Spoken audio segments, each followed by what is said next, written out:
चलिए बेटा ध्यान दीजिए सब लोग इधर। अब हमारा 9.5 total internal reflection, total internal reflection. अब ये टोटल इंटरनल रिफ्लेक्शन क्या होता है ये देखिए बेटा। आप इमेजिन ये करके चलिए कि आपकी जो लाइट है डेंसर से रेयर मीडियम में जा रही है। तो मैं एक डायग्राम बनाता हूँ। ये ऊपर का जो मीडियम है वो रेयर है और नीचे का जो मीडियम है वो डेंसर है। और मैं ये देख रहा हूँ कि मेरी जो लाइट है ये डेंसर मीडियम से रेयर मीडियम की तरफ जा रही है, डेंसर मीडियम से रेयर मीडियम की तरफ जा रहे हैं। ये एंगल ऑफ इंसिडेंस हुआ और ये एंगल ऑफ रिफ्रैक्शन हुआ। जैसे कि टेंडेंसी होती है कि जब भी आप डेंसर से रेयर मीडियम में जाते हैं लाइट क्या है, it will bend away from the normal, है ना। तो वैसे ही बेटा यहाँ पे भी मैं क्या करता हूँ कि अब थोड़ा सा एंगल ऑफ इंसिडेंस को बढ़ाता हूँ। जब मैं एंगल ऑफ इंसिडेंस को थोड़ा सा बढ़ाऊंगा, थोड़ा सा, तो मैं ये नोटिस करता हूँ कि अब एंगल ऑफ रिफ्रैक्शन और ज़्यादा बढ़ गया, पहले के मुकाबले एंगल ऑफ रिफ्रैक्शन और ज़्यादा बढ़ गया। आया समझ में बेटा।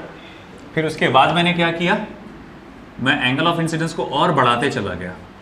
मैंने एक स्टेज देखा कि जब मैं एंगल ऑफ इंसिडेंस और बढ़ाता हूँ तो मैं ये नोटिस करता हूँ कि आपका एंगल रिफ्रैक्टेड रे है जो वो ट्रैवल कर रही है अलॉन्ग द सरफेस, यानी एंगल ऑफ रिफ्रैक्शन जो है बेटा वो 90 डिग्री हो गया। और जिस पर्टिकुलर एंगल ऑफ इंसिडेंस पे ये हुआ था उस पर्टिकुलर एंगल ऑफ इंसिडेंस को एक खास नाम से देता हूं मैं, वो है क्रिटिकल एंगल, है ना। क्रिटिकल एंगल किसको नाम दिया बेटा मैंने, एंगल ऑफ इंसिडेंस को। खास उस एंगल ऑफ इंसिडेंस को मैंने नाम क्या दिया, क्रिटिकल एंगल। क्रिटिकल एंगल पे क्या होता है, जो रिफ्रैक्टेड रे होती है it travels along the surface या इंटरफेस, और यहाँ पर एंगल ऑफ रिफ्रैक्शन क्या हो जाता है, 90 डिग्री हो जाता है। तो चलो ठीक है भाई, मान लिया। अब मैं आगे क्या करूँगा, जस्ट अ मोमेंट। अब मैं आगे क्या करूँगा, मैं एंगल ऑफ इंसिडेंस को और थोड़ा सा बढ़ाता हूँ। मतलब मैं एंगल ऑफ इंसिडेंस को क्रिटिकल एंगल से भी बड़ा बना दूंगा। तो जब मैंने एंगल ऑफ इंसिडेंस को और थोड़ा बढ़ाया, this is my next angle of incidence which is greater than critical angle, मैं क्या नोटिस करता हूँ कि लाइट पूरी तरह से रिफ्लेक्ट होगी, लाइट पूरी तरह से रिफ्लेक्ट होगी back to the denser medium, back to the denser medium. तो देखो ये जो प्रिंसिपल है, ये जो फिनोमिना है, इस फिनोमिना को कहा गया टोटल इंटरनल रिफ्लेक्शन। यानी कि आप कहां से कहां ट्रैवल करते हैं, आप ट्रैवल करते हैं डेंसर से रेयर मीडियम। कहां से कहां, डेंसर से रेयर मीडियम। और अगर आपका angle of incidence greater than critical angle है, दो शर्तें हैं। पहले तो शर्त क्या है, आपको कहां से कहां ट्रैवल करना पड़ेगा, डेंसर से रेयर। अगर आप रेयर से डेंसर ट्रैवल कर रहे हैं तो ये आपको फिनोमिना देखने को नहीं मिलेगा, रेयर से डेंसर में ये फिनोमिना देखने को नहीं मिलेगा। हाँ, अगर आप डेंसर से रेयर में ट्रैवल कर रहे हैं, पहला। दूसरा, एंगल ऑफ इंसिडेंस क्या होना चाहिए, क्रिटिकल एंगल से बड़ा होना चाहिए। एंगल ऑफ इंसिडेंस कैसा होना चाहिए, क्रिटिकल एंगल से बड़ा होना चाहिए। तब जाके ये फिनोमिना नजर आता है कि लाइट आपकी वापस डेंसर मीडियम में आ जाती है। और this phenomena is called as what, आपका टोटल इंटरनल रिफ्लेक्शन। तो मैं इसको इस तरह से डिफाइन कर सकता हूं कि when a ray of light is made incident from denser to rarer medium such that angle of incidence is greater than critical angle, such that angle of incidence is greater than critical angle, then light gets totally internally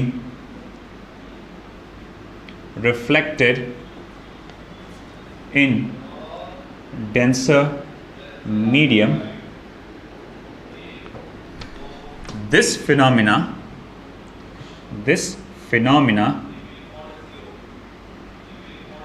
is called as total internal reflection, TIR। इस phenomena को हम लोग क्या कहते हैं? Total internal reflection. आई बात समझ में? कंडीशंस क्या है टोटल इंटरनल रिफ्लेक्शन के लिए? तो पहली कंडीशन ये है कि angle of incidence should be greater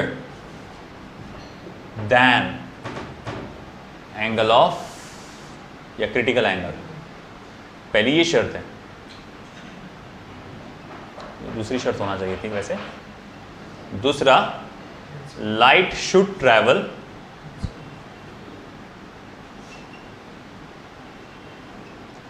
from denser to rarer medium. Light should travel from denser to rarer medium. आई बात समझ में बेटा आपको? ठीक है।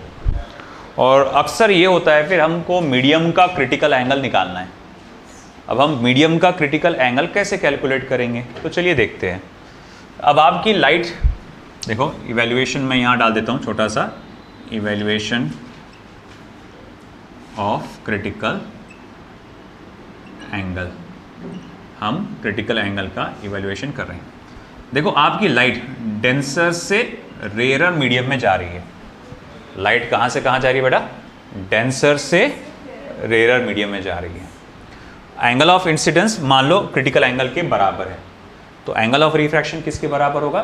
90 डिग्री के। तो मैं स्नेल्स लॉ लगाऊंगा, D mu R is equals to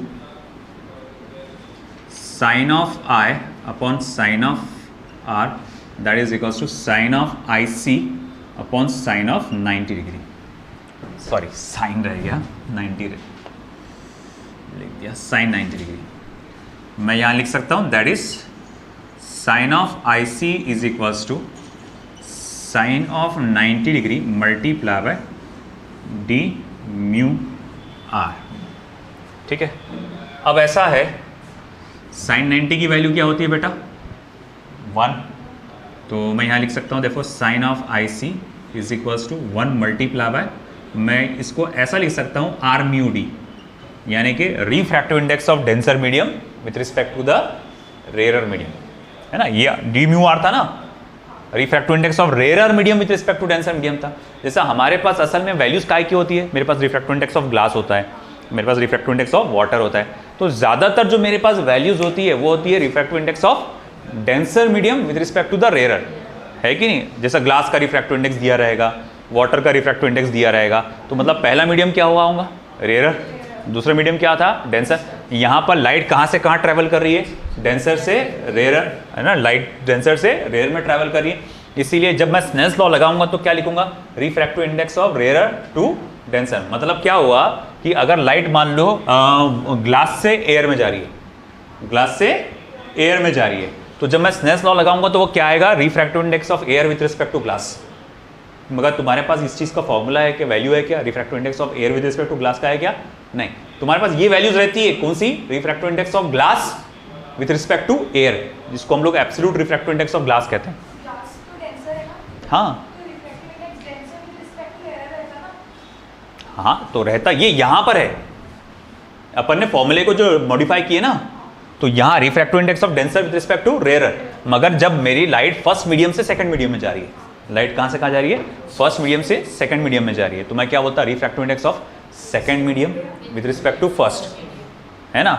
तो अब वैसे ही अगर मैं बोलूँगा लाइट मेरी ग्लास से एयर में जा रही है, तो मैं क्या बोलूँगा? Refractive index of air with respect to glass, है ना? मगर हमारे पास वैल्यू क्या की रहती है? हाँ, रिफ्रैक्टिव इंडेक्स ऑफ ग्लास की विद रिस्पेक्ट टू एयर, है ना? हमारे पास उस चीज़ की वैल्यू रहती है। तो क्यों ना ज़्यादा बेहतर ये होगा कि ज़्यादातर जो हमको नॉलेज अवेलेबल है, 99% जो डेटा अवेलेबल है रिफ्रैक्टिव इंडेक्स का, वो डेंसर मीडियम का अवेलेबल है with respect to the rare medium. तो क्यों ना फॉर्मूला ऐसा बनाया जाए जिसमें refractive index of denser medium हो with respect to rare medium. तो इसीलिए मैं इसको इस तरह से लिखा। तो अब जाके ये फॉर्मूला ऐसा हो जाएगा, therefore IC is equals to sine inverse of 1 upon refractive index of denser medium with respect to rare medium, है ना? तो इस तरह से ये फॉर्मूला आ जाता है sine inverse of 1 refractive index of denser medium is with respect to the rare medium. आई बात समझ में आपको? ठीक है, लिख लीजिए ये।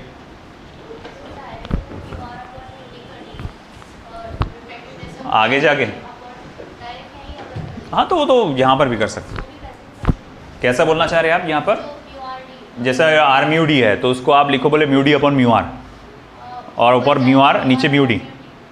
मतलब आप ये बोल रहे हैं ना कि I C is equals to sine inverse of, हाँ वो तो इसके आगे का ही पार्ट है ना, इसके आगे का है वो पार्ट। नहीं, अब रेयर मीडियम क्या है वो डिपेंड करता है ना। अगर वाटर है तो अब मैं डायरेक्टली वो थोड़ी लिख सकता, जैसे लाइट ग्लास से वाटर में जा रही है ना, ग्लास डेंसर है वाटर रेयर है, तो मुझे यहाँ लिखना पड़ेगा refractive index of water upon refractive index of glass, है ना। मैं इसको ये नहीं लिख सकता कि भैया सिर्फ रिफ्रैक्टिव इंडेक्स ऑफ ग्लास नहीं लिख सकता, है ना। जैसे अक्सर हमको आदत जो लिखने की आदत बता रहा मैं, आदत ये है कि I C is equal to sine inverse of 1 upon mu, ये ऐसा सिर्फ लिख के छोड़ देते अपन। अगर तो इन जनरल फॉर्मूला देखोगे कहीं पे भी तो refractive index of sine inverse of 1 upon mu करके आता है, अक्सर आदत है ऐसे लिखने की। मगर हम ये भूल जाते हैं म्यू है क्या, है ना, रिफ्रैक्टिव इंडेक्स है। अब अक्सर क्या होता है, लाइट कहाँ से कहाँ जाती है, यहाँ पर डेंसर से रेयर, तो बंदा क्या करता है उसको बोलता है अच्छा डेंसर से रेयर में जा रही है तो 1 म्यू 2 का फॉर्मूला लगाओ, मतलब आपका रिफ्रैक्टिव इंडेक्स आप पहले रेयर वो लिख देते हैं गलती से, है ना, तो वो ये गलत हो जाता है फिर फॉर्मूला, है ना। अपन 1 म्यू 2 लगा देते हैं, 2 म्यू 1 लगा देते हैं वहाँ पे। तो इसीलिए ये पूरा सही तरह से जानना ज़रूरी है कि डेंसर क्या है रेयर क्या है। ठीक है, चलिए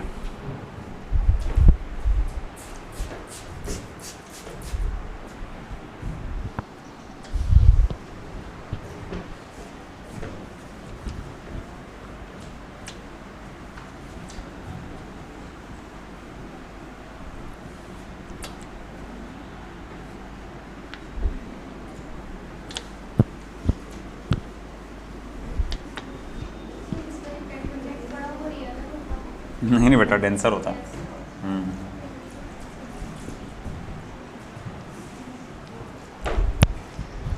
ठीक है, अब इसका एप्लीकेशन,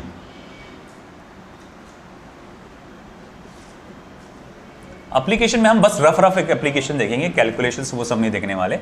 तो इसका एप्लीकेशन होता है फाइबर ऑप्टिक केबल में। फाइबर ऑप्टिक्स में यूज़ होता है आपका एप्लीकेशन इसका। फाइबर ऑप्टिक्स क्या है ये?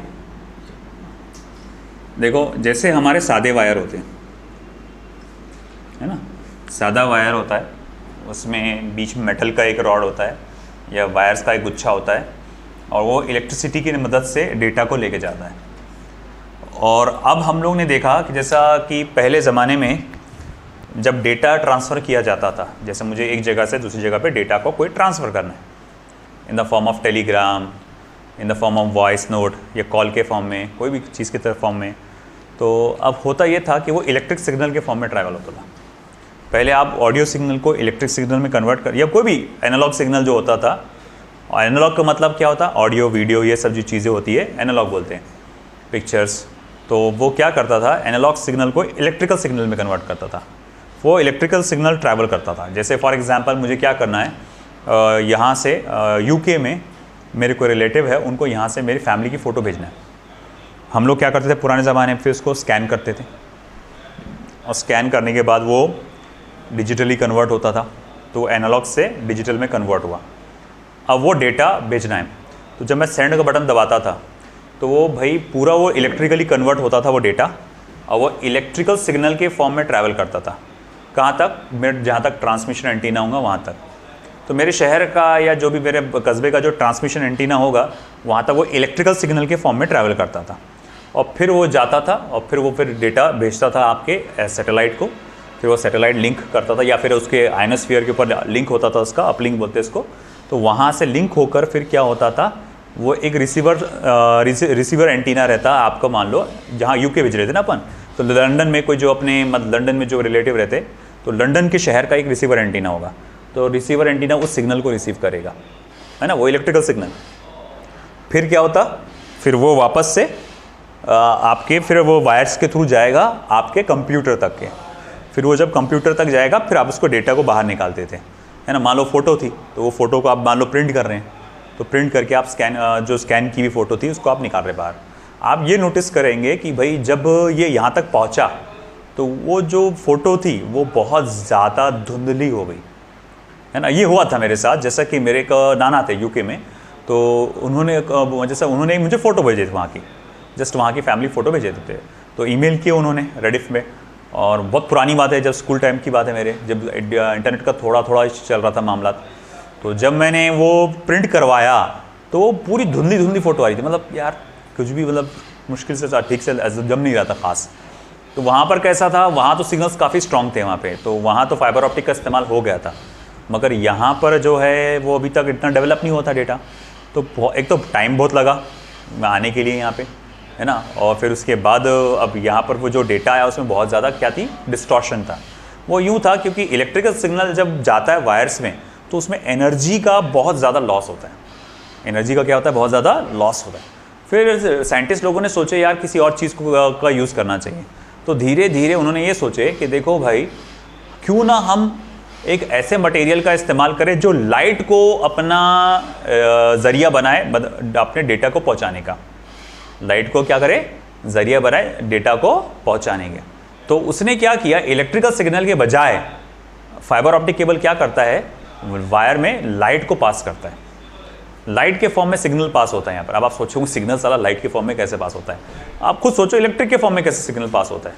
इलेक्ट्रिकल सिग्नल में क्या होता है कि भाई अलग अलग वोल्टेज का इलेक्ट्रिक करंट पास होता था, है ना, पल्स के फॉर्म में। इधर गया फिर ये गया फिर गया, है ना। बाइनरी के अपन ने पढ़े थे लॉजिक गेट्स में, तो अलग अलग उसका हिसाब से वो वोल्टेज का उसके अंदर करंट पास होता था। जैसे मान लो कि आपने एक फ़ोटो बनाया हुआ है, मतलब आपकी फ़ोटो है यहाँ पे, कुछ भी इस तरह से किसी भी चीज़ की एक फ़ोटो है यहाँ पे, ये ज़रा गद्दी हो जा रही फ़ोटो, है ना। कोई तो भी भाई किसी की भाई फ़ोटो है यहाँ पे, ये इसके आँखें है, नाक है ना, मुँह है ना, ये ठीक है। अब वो पूरा एनालिसिस करता है कि ये कलर कौन सा है, ये इतने का एरिया का कलर कौन सा है ना। तो फिर उसके हिसाब से भेजता है वो सिग्नल वहाँ पर कि भैया ये जो इतना स्ट्रक्चर है उसका डायमेंशन ये है, इसका इतना हिस्सा का कलर ये है, और ये कलर के लिए कोड रहता है 1001, ऐसा कोई कोड होगा, वो वहाँ पर जाएगा इतने स्पॉट पे, इस लोकेशन पे। कोऑर्डिनेट सिस्टम बनाते ना, तो वैसे ही वो बोलेगा इस जगह पे ये कलर है, इतने पे ये कलर है, वो पूरा उसके हिसाब से वो पूरा स्कैन करता है, और स्कैन करके वो कलर बना कर वो आपको भेजता है। अब आपने क्या करे, वो इलेक्ट्रिकली डेटा भेजे, यहाँ पर ये फ्रीक्वेंसी है ना। अभी इसको कैसे मालूम पड़ूंगा ये कलर है, आप जो सिग्नल भेजते हैं इलेक्ट्रिकल, तो उसका जो वोल्टेज होता है उसी वोल्टेज से डिसाइड होता है कि ये क्या है, कलर क्या है, वो क्या है, ये सब डिसाइड करता है। तो वैसे ये वोल्टेज के बजाय फ्रीक्वेंसी का इस्तेमाल करते थे, फ्रीक्वेंसी मामूली चेंजेस के साथ, कि भाई अब क्या करते हैं, अब वो सिग्नल, आप मान लो कि ये बाल है भाई ब्लैक कलर के, मतलब भाई हाई फ्रीक्वेंसी सिग्नल, तो बोले हाई फ्रीक्वेंसी के एक लाइट वेव भेजो, है ना। अब बोले ये क्या है, तो बोले ये थोड़ा सा ब्राउनिश कलर का फेस है, तो बोले थोड़ी लो फ्रीक्वेंसी के लाइट सिग्नल भेजो, तो वो, और ये कहाँ पर है, कहाँ से कहाँ तक उसके डायमेंशन के साथ भेजो। तो ये सब आपको लाइट के फॉर्म में ट्रैवल होता है। तो लाइट के फॉर्म में ट्रैवल होने से फ़ायदा क्या हुआ, light is the fastest source mode of transformation. तो इसीलिए आप अगर देखेंगे कि आपने पढ़ा होगा speed of light in glass क्या है, 2 लाख किलोमीटर पर सेकेंड, यानी 2 लाख किलोमीटर एक सेकेंड। इससे क्या हुआ, डेटा ट्रांसफॉर्मेशन रेट जो है बहुत ज़्यादा हाई हो गया, डेटा जो एक जगह से दूसरी जगह पे बहुत तेज़ी से पहुंचने लगा। दूसरा, इसमें एनर्जी का लॉस नहीं था, ज़ीरो लॉस ऑफ एनर्जी। इससे फ़ायदा क्या हुआ, क्वालिटी, जो पिक्चर की क्वालिटी है वो मेंटेन रही, है ना, ट्रांसफॉर्मेशन भी फास्ट हुआ। तीसरी खास बात मालूम क्या, इसमें जो वायर आप बनाते हैं ना, पूरा वायर असेंबली जो बनाते हैं, वो बाल से भी ज़्यादा बारीक बना सकते हैं, है ना। आपको लाइट को ट्रांसफ़र करना है ना बस, तो वो बाल से भी ज़्यादा बारीक बना सकते हैं, है ना, इतना आप छोटा बना सकते हैं। मतलब भैया ये समझ में आया कि बड़े बड़े अगर गैजेट्स को कनेक्ट करना है, अगर मान लो कि मुझे एक कैमरा बनाना है या कुछ भी बनाना है, तो उसके लिए कितने सारे वायरिंग लगेंगे, है ना, बड़े बड़े मोटे मोटे वायर लगते हैं अपने को। इसको बाल से भी ज़्यादा बारीक वायर से बनाया जा सकता है, नैनो टेक्नोलॉजी जिसको हम लोग कहते हैं।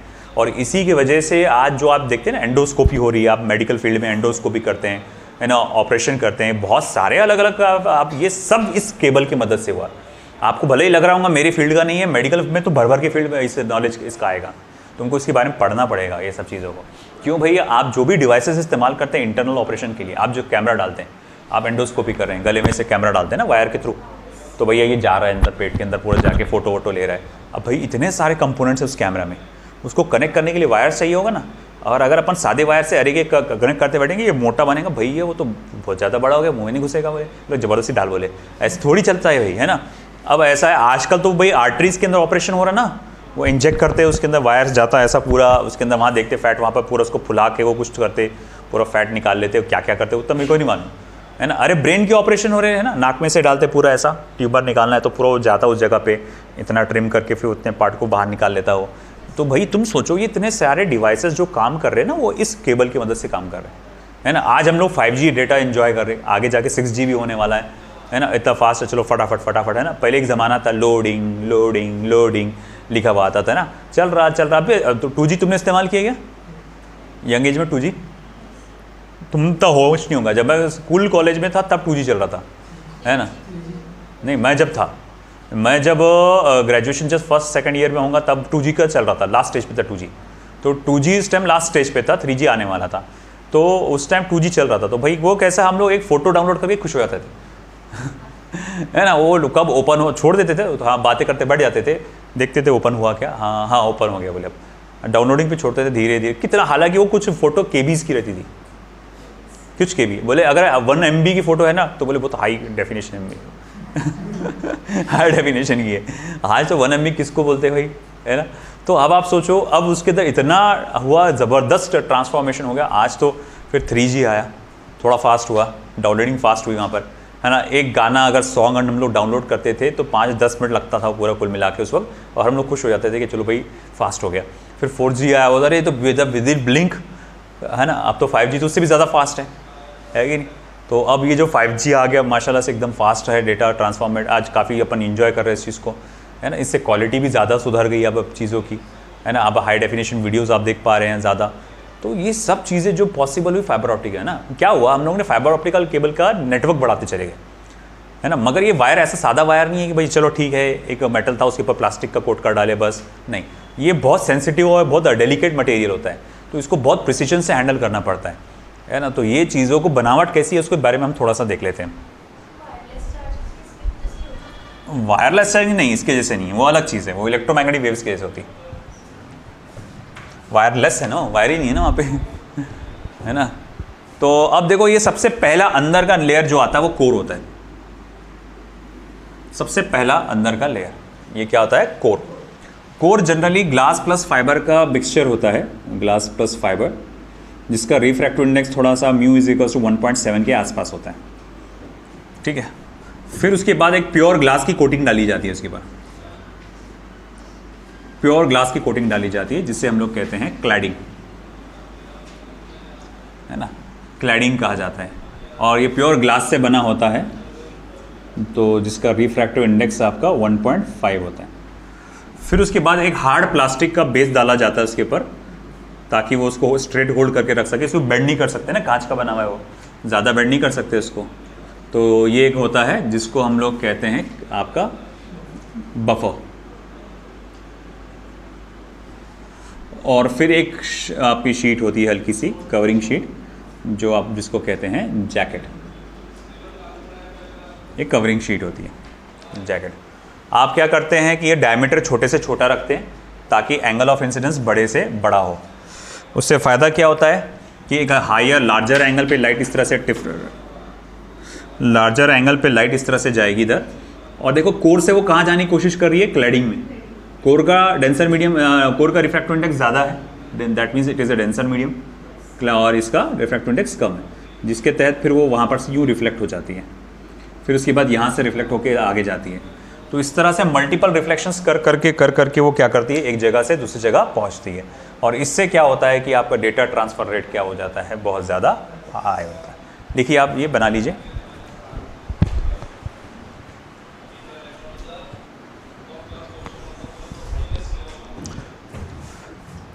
फिर देखो उसमें एक और चीज़ है, ये इस्तेमाल होता है पेरिस्कोप में, इस फिनोमिना का,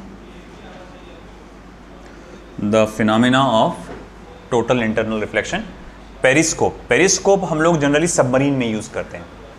सबमरीन पानी के अंदर जाती है और पानी के बाहर एक छोटा सा पाइप निकाल के वो पूरा आगे पीछे का ऑब्जर्वेशन करती है ना। तो ये पेरिस्कोप की मदद से हम लोग करते हैं। पेरिस्कोप में जो एक विजुअल डिवाइस होता है, बेसिकली एकदम अगर उसका बेसिक स्ट्रक्चर कहा जाए तो वो एक एस के शेप में पाइप होता है। ये घर पे भी बना सकते हैं आप, ऐसा कुछ नहीं है। तो एस के शेप में एक पाइप होता है। पुराने ज़माने में यहाँ पर रखा जाता था एक मिरर। जब पहला पेरिस्कोप बनाया गया था तो वहाँ रखा गया था मिरर। यहाँ पे यहाँ एक मिरर 45 डिग्री के एंगल पे लगा दो।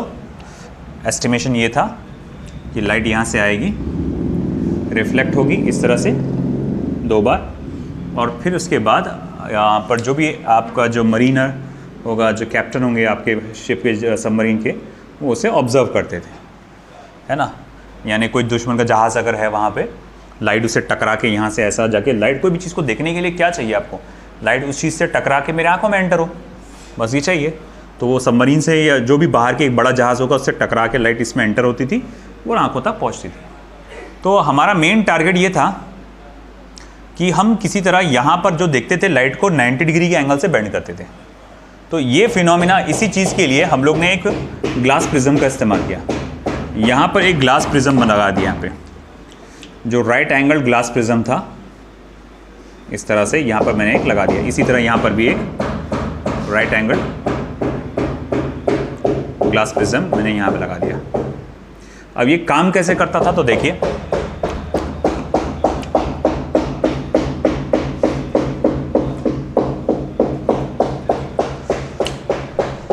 हमारा टारगेट था कि हम लाइट को 90 डिग्री के एंगल से बेंड करेंगे। ये हमारा टारगेट है। तो हम सबसे पहले देखते हैं, ये लाइट सीधा एंटर होती है और ये नॉर्मल है ना। अब ये इंसिडेंट रे है और ये है एंगल ऑफ इंसिडेंस। ये एंगल ऑफ इंसिडेंस अगर आपने नोटिस किया होगा 45 डिग्री का एंगल बनाएगा। ये कितना बनाएगा? 45 डिग्री। देखो ना, ये राइट एंगल है और ये 45 का होता है, ये भी 45 का होता है, तो ये 90 का होगा, तो फिर ये 45 का होगा। ये नॉर्मल है तो ये भी फिर 45 का होगा। और अब ये किससे बना हुआ है? तो बोले ग्लास से बना हुआ है। ग्लास के लिए आपका जो क्रिटिकल एंगल होता है वो अप्रोक्सीमेशन में 42 डिग्री का होता है। 42 डिग्री है ग्लास का क्रिटिकल एंगल, तो अप्रोक्सीमेटली वो 42 डिग्री का होता है। अगर उसका क्रिटिकल एंगल 42 डिग्री का होगा तो आपने नोटिस किया होगा कि एंगल ऑफ इंसिडेंस क्या है? 45 डिग्री है, ग्रेटर देन क्रिटिकल एंगल है, तो उसका टोटल इंटरनल रिफ्लेक्शन होगा। तो ये लॉज ऑफ रिफ्लेक्शन को फॉलो करेगा। इसका यहाँ पर 45 डिग्री के एंगल से वो बेंड होके इधर से बाहर निकलेगा लाइट। तो देखो मैंने लाइट को पूरा 90 डिग्री के एंगल से बेंड कर डाला, है ना। तो अपन जो चाहते थे कि मिरर के जगह ग्लास लगाओ, बोले मिरर क्यों नहीं लगा रहे थे आप? अच्छा तो था मिरर, असल में उससे क्या होता है, करोजन बहुत होता था उसके अंदर। जैसे समंदर का पानी जो आता था उससे करोजन होता था, जैसे भाप आ जाती थी, थोड़ी ह्यूमिडिटी की वजह से पूरा धुंधा हो जाता था और जल्दी ख़राब हो जाता था, उस पर काले काले दाग आ जाते थे मिरर के ऊपर। तो वो एक अच्छा ऑप्शन नहीं था। तो इसीलिए पेरिस्कोप में आप इस तरह से इस्तेमाल करते हैं। ठीक है, अजान हो दो। ओके बेटा, फिर एक और ऐसा ही एक फिनोमिना हम ऑब्जर्व करते हैं नेचुरली, जिसे मिरेज कहा जाता है ना। मिरेज में क्या होता है आपका, यहाँ पर ये हम लोग जिसको कह सकते हैं कि आंखों का धोखा जैसा है ये सिचुएशन। मान लो ये पेड़ है और गर्मी का मौसम है, हम बहुत दूर यहाँ खड़े हैं, हम बेतहाशा होके पानी पानी करके हम लोग घूम रहे इधर से उधर, है ना। हम भटक गए कहीं रेगिस्तान में या कोई ज़मीन चट्टान इलाके में, और हम लोग देख रहे हैं कि पानी के लिए भटक रहे हैं। फिर दूर हमें क्या नज़र आता है? एक झाड़ नज़र आता है, और साथ ही साथ यहाँ पर मुझे झाड़ की एक इमेज भी नज़र आती है ना, इस तरह से। और वो इमेज को मैं ऑब्ज़र्व करता हूँ तो ऐसा वो लहराती हुई इमेज नज़र आती है, जैसे पानी पे लहराता है ना कोई इमेज, वो वैसा नज़र आता है। हमारा दिमाग प्रेडिक्ट करता है अच्छा कि यहाँ पर झाड़ है और उसका इमेज नज़र आ रहा है यहाँ पे, तो ऑफ कोर्स यहाँ पर क्या होगा? पानी होगा।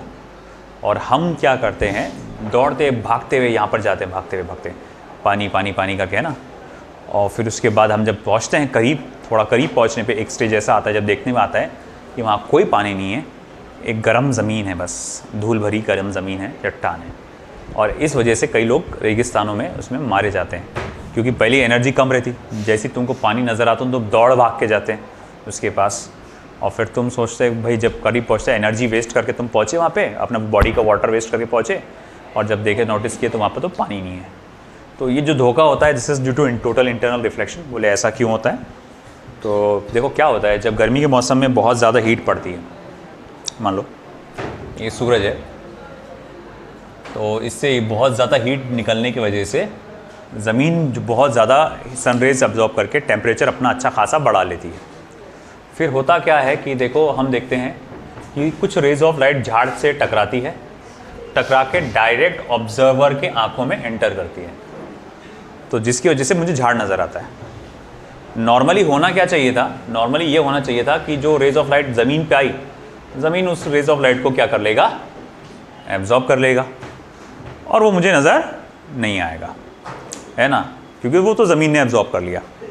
बट हुआ क्या है यहाँ पर, मालूम कि मैंने जैसे कहा कि ज़मीन हीट एब्जॉर्ब करती है, जिसकी वजह से ज़मीन का टेम्परेचर बहुत ज़्यादा हो जाता है ना। आप देखो, नोटिस करो, आप गर्मी के मौसम में आप फर्श पे जब बाहर निकलते हैं कैसे चटके बैठते एकदम बेहतरीन। अच्छा, वो चटके आपको हवा में बैठते क्या? हाँ, आपने हवा यूँ बाहर, अरे बाप, ऐसा सिचुएशन होता क्या? नहीं, गर्मी ऊपर भी होती, मतलब हाँ गर्म तो फील होता है, मगर वो उस लेवल का कि आप पैर भी नहीं रख सकते, है ना। छत पे अगर आपको एक जगह से दूसरी जगह जाना है तो यूँ यूँ करके उछल उछल के चलते अपन, ये भैया पैर भी नहीं रख सकते। आप सोचो कितनी हीट एब्जॉर्ब कर ली उसने। वहीं आसपास हवा में उतनी गर्माहट नहीं है।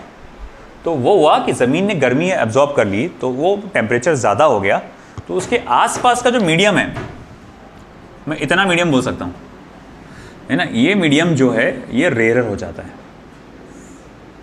ना, क्योंकि टेम्परेचर बहुत ज़्यादा है, उसके ज़मीन के पास का जो हिस्सा है उसका टेम्परेचर बहुत ज़्यादा हो जाता है, और जहाँ पर टेम्परेचर बहुत ज़्यादा हो जाएगा वो मीडियम कैसे हो जाता है, रेयर।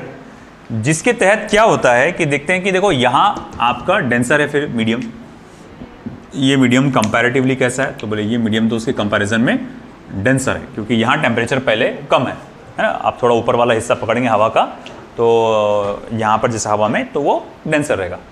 फिर आगे क्या होगा, तो मैं ये देखता हूँ कि वो रेज ऑफ लाइट, देखो ये रे ऑफ लाइट ये इधर आ रही थी, है ना। अब देखो ऑब्जर्वर जब दूर रहेगा तो एक रे ऑफ लाइट जो देखो यहाँ से आएगी, और ये यहाँ से यहाँ कहाँ एंटर होना चाहिए, डेंसर से रेयर मीडियम। मगर इसका एंगल ऑफ इंसिडेंस आप देख सकते हैं क्या है, काफ़ी ज़्यादा है। तो एंगल ऑफ इंसिडेंस काफ़ी ज़्यादा होने की वजह से ऑटोमेटिकली वो इस मीडियम के पेयर के क्रिटिकल एंगल से वो ज़्यादा हो जाता है, जिसकी वजह से ये टोटल इंटरनल रिफ्लेक्शन होने की वजह से फिर वो आपको लाइट जो है इस तरह से आती हुई नज़र आती है, आपको आंखों में एंटर होती हुई। मतलब सिंपल, आपको क्या नज़र आती है, उसकी इमेज। और वो हवा लगातार चल रही है तो पार्टिकल्स की डेंसिटी कम ज़्यादा होते रहती है, जिसकी वजह से वो इमेज भी लहराते रहती है।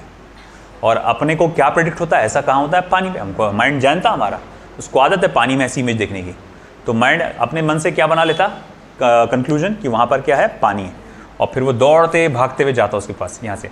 और जैसे जैसे वो नज़दीक आएगा देखो क्या होगा, ये एंगल छोटा छोटा छोटा छोटा छोटा होता जाएगा, और जैसे ही ये एंगल क्रिटिकल एंगल से छोटा हो गया तो ये वाली इमेज गायब। तब पता चला अरे भैया वहाँ तो पानी है ही नहीं। आई बात समझ में आपको? तो इस तरह का होता है। आप अगर मूवीज़ देखेंगे, अगर आप ऐसे कोई हॉलीवुड या बॉलीवुड मूवीज आते हैं, उसमें बताता है अक्सर कि पहाड़ है। एक जगह मूवी देखा था मैंने, कोई घोड़े की कहानी पे था वो बेस्ड, कि हॉलीवुड की थी वो। उसमें ये बताया गया था कि पहाड़ है और उसकी नीचे इमेज ऐसी लहरा रही, बिल्कुल ऐसे देख के लग रहा पानी है ना। और फिर वो जब भागते हुए गया वहाँ पर, दोनों भागते हुए जाता हो, घोड़े भी भागते और वो भी जाता, देख जाता, वो नज़दीक जाता तो देखता पूरा कुछ नहीं सिवाय सूखी मिट्टी के, है ना। वो रेगिस्तान भटक जाते कहीं पे।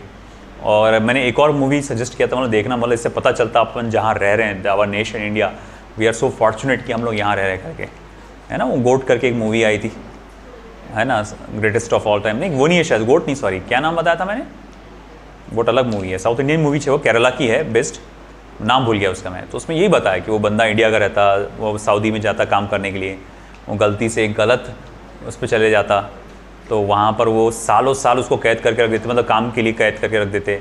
बहुत गंदा उसके साथ बिहेवियर, खाने पीने को कुछ नहीं, पानी के बहुत किल्लतें रहती वहाँ पर, तो मतलब वॉशरूम के लिए भी वो पानी का इस्तेमाल नहीं कर सकते और बहुत बुरा हालत रहती। तो आप आते तो वो एक एक चीज़ को याद करता है, वो नेमतों को याद करता है अल्लाह ताला की। मुस्लिम में बताया उसको, तो जो नेमत उसको यहाँ मिली थी, है ना, बहती हुई नदियाँ, हरियाली, ये वो कुछ नहीं थी उसके पास। मतलब उसके बाद देखे बाद हर इंसान को थैंकफुल होना चाहिए भाई, ये चीज़ें चलते रहती, लड़ाई झगड़ा ये होता है, वो चलते रहता है, वो तो हर जगह चलता है। मगर वी आर सो फॉर्चुनेट कि हम यहाँ हैं, अच्छी अच्छी ज़मीन पे, इतनी अच्छी जगह पे अपन यहाँ पर हैं। तो खैर हम लोग यहाँ पर एक देखते हैं कि ये उसमें भी कुछ एक ऐसी सीन बताया था आई थिंक कि जो मिराज से रिलेटेड था, मिराज से। और ये जो कॉन्सेप्ट होता है, जो फिनोमेना होता है, वो टोटल इंटरनल रिफ्लेक्शन की वजह से होता है। आई बस में हल्का फुल्का बना लीजिए। अब मैं बोलूँ एग्जामिनेशन पॉइंट ऑफ व्यू से नाम इंपॉर्टेंट है और कुछ नहीं। एक और आता है आपका, बस नाम याद रख लो, प्रिज्मेटिक बाइनोकुलर। यहाँ पर भी इसका यूज़ होता है, प्रिज्मेटिक बाइनोकुलर, है ना। इसमें क्या होता है कि भाई लाइट को टोटल इंटर रिफ्लेक्शन करके वापस लेंस से गुजारा जाता है, तो वो इमेज को मैग्नीफाई करके देता है आपको। तो एग्जामिनेशन पॉइंट ऑफ व्यू से तुमको सिर्फ नाम इंपॉर्टेंट है, और इम्पॉर्टेंट भी नहीं बोलूँगा, आ सकता है ना। और बस उतना ही याद रखो उसके बारे में, वो काफ़ी है उसका। ठीक है, चलिए लिखो फटाफट, फिर आगे बढ़ते हैं इसके अंदर। स्पार्कलिंग ऑफ डायमंड तो बहुत इंपॉर्टेंट है, वो भी sparkling of diamond, original diamond, है ना, स्पार्कलिंग ऑफ डायमंड। तो स्पार्कलिंग ऑफ डायमंड ये भी बहुत इंपॉर्टेंट फिनोमेना है। होता क्या है कि भाई आप जो डायमंड होता है उसका काफ़ी हार्ड होता है ना सब्सटेंस, तो काफ़ी हार्ड होने की वजह से आप देखते हैं कि वो काफ़ी डेंसर होता है। तो क्या होता है कि लाइट एंटर होता है यहाँ पे इस तरह से मान लो, और ये एंगल ऑफ इंसिडेंस है, और मैं बोलूँगा कि देखो बहुत ज़्यादा डेंसर होता है तो क्रिटिकल एंगल उसका बहुत ज़्यादा छोटा होता है। तो जब लाइट एंटर होता है तो ये लाइट एंटर होने के बाद इसका अंदर ही अंदर टोटल इंटरनल रिफ्लेक्शन होता रहता है, तो अंदर लाइट कैद हो जाती है, और अंदर लाइट कैद होने की वजह से वो स्पार्कल करते हुए नजर आएगी आपको। अंदर कैद हो जाने की वजह से वो एकदम स्पार्कल चमकते हुए आपको नज़र आती है ये। तो स्पार्कलिंग ऑफ जो डायमंड है, ये जो फिनोमिना है, ये आपका काहे की वजह से है, आपका टोटल इंटरनल रिफ्लेक्शन है। कौन सा वाला? ओरिजिनल डायमंड की बात चल रही है, वो नहीं जो कांच का टुकड़ा ला लेते अपन उठा के ना, जाके बोलते डायमंड। भाई मैं एक बार हुआ, अब घर वाली गई, बोले डायमंड के अंदर, मैं बैठा डायमंड में, फिर चलो उसने 100-200 रुपये बदला, तो मैं थोड़ा ध्यान में जाना ही कि मैंने बोला ये अच्छा, ये कांच वाले को भी डायमंड बोलते करके, तो वो डायमंड की बात नहीं चल रही थी, है ना। फिर बाद में एक वक्त ऐसा भी आया, उसको ओरिजिनल डायमंड का दिलाया मैंने रिंग, तो उसमें मैंने जो नोटिस किया कि क्या फ़र्क है, जैसा कि जब वो देखता हूँ मैं उस चीज़ को, रिंग को, तो उसमें जो है वो चमकता एकदम स्पार्कल करता है, वो एकदम मतलब एक अलग ही उसका चमक नज़र आती है, वो आपको सादे कांच के उसमें नज़र नहीं आने वाली, है ना। तो ये डायमंड जो है, sparkling of diamond, that is also due to total internal reflection. क्या बात हो रही।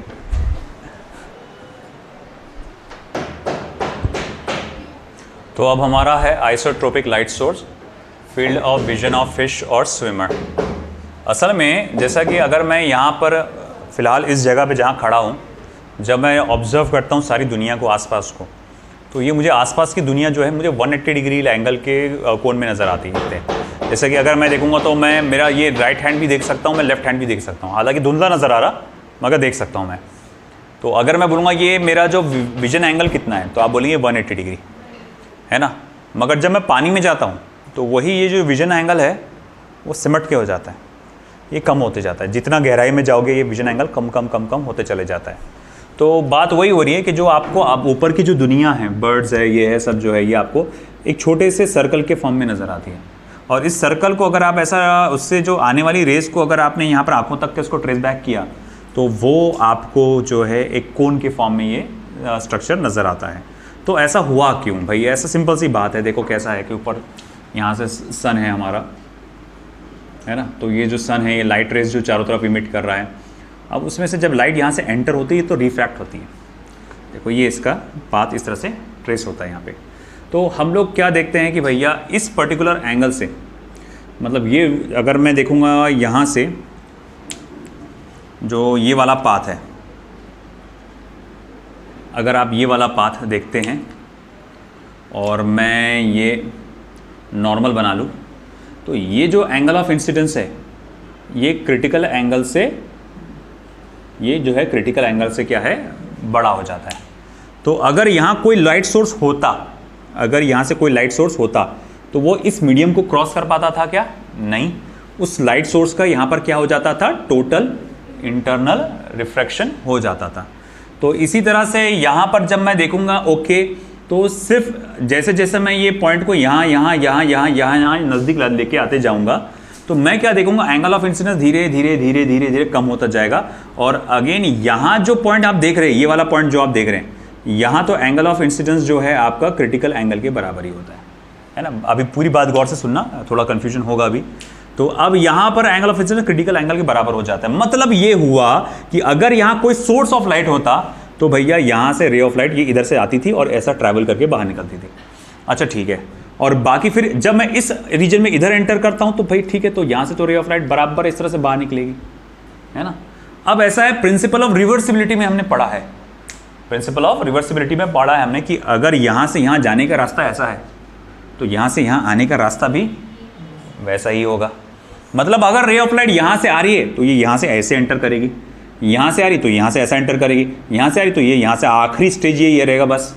इसके आगे जो रेज ऑफ लाइट यहाँ आ रही है वो अंदर एंटर तो कर रही है, मगर वो रेज ऑफ लाइट मेरे आंखों तक नहीं पहुंच पा रही। तो इसी वजह से मुझे यहाँ का सराउंडिंग पार्ट नजर नहीं आ रहा, मेरे को जो कुछ नजर आ रहा है सब इतने ही रीजन में नजर आ रहा। आई बात समझ में, है ना। हम लोग ने ये सिर्फ जो डायरेक्शन ये रेज ऑफ लाइट को बताई, ये बताने के लिए कि वो एंगल क्या होगा वो पता लगाने के लिए।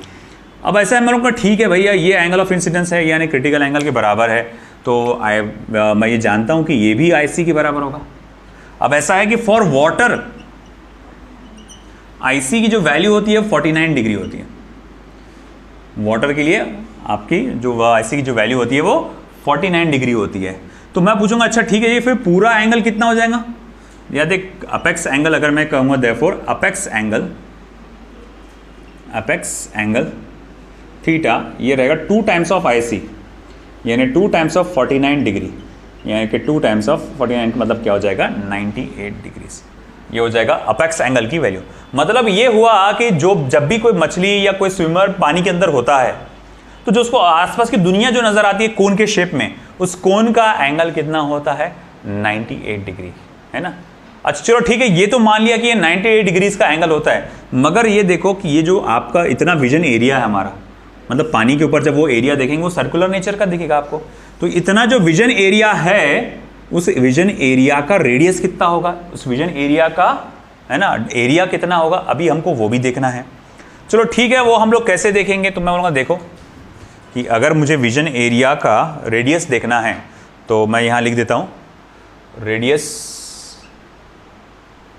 ऑफ बेस, या जब विजन एरिया हम लोग कहेंगे तो मैं बोलूँगा tan ऑफ IC का फॉर्मूला लगाओ। तो बोले tan ऑफ IC मतलब opposite side upon adjacent side, तो बोले वो क्या हो जाएगा, वो हो जाएगा R अपॉन H। तो मैं यहाँ लिख सकता हूँ रेडियस कितना हो जाएगा फिर H into tan of IC। Radius आपका क्या हो जाएगा H into tan of IC। अब देखो कैसा है, मैं ये जानता हूँ कि sine IC is equals to 1 upon mu, और साइन स्क्वायर IC फिर क्या हो जाएगा 1 अपॉन म्यू स्क्वायर, है ना। और sine square IC plus cos square IC is equals to क्या होता है 1। तो फिर मैं यहाँ लिख सकता हूँ cos square IC is equals to 1 upon या 1 माइनस साइन स्क्वायर IC। अच्छा ठीक है, चलो मान लिया, तो 1 माइनस साइन स्क्वायर IC मतलब 1 माइनस 1 अपॉन म्यू का स्क्वायर, यानी कि mu square minus 1 upon mu square.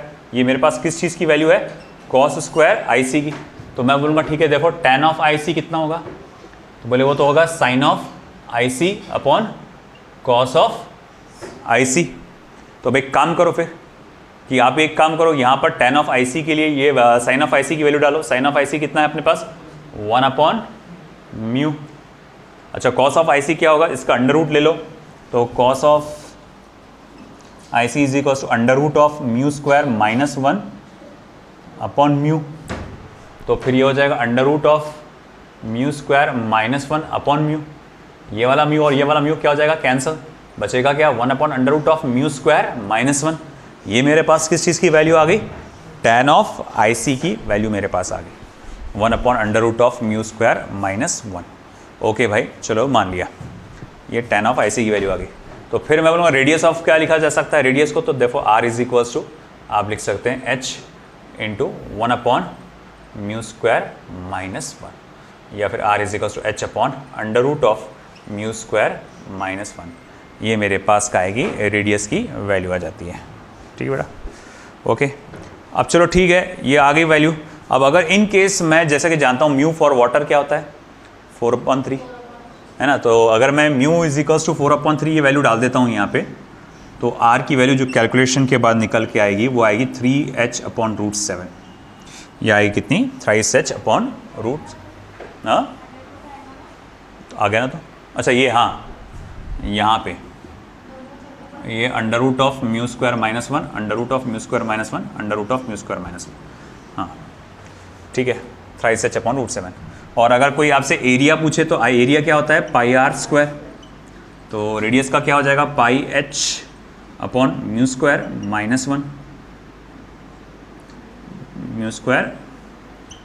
-1 और अगर इसके फॉर्म में अगर लिखना है तो अपने को क्या लिखना पड़ेगा 9πh/7,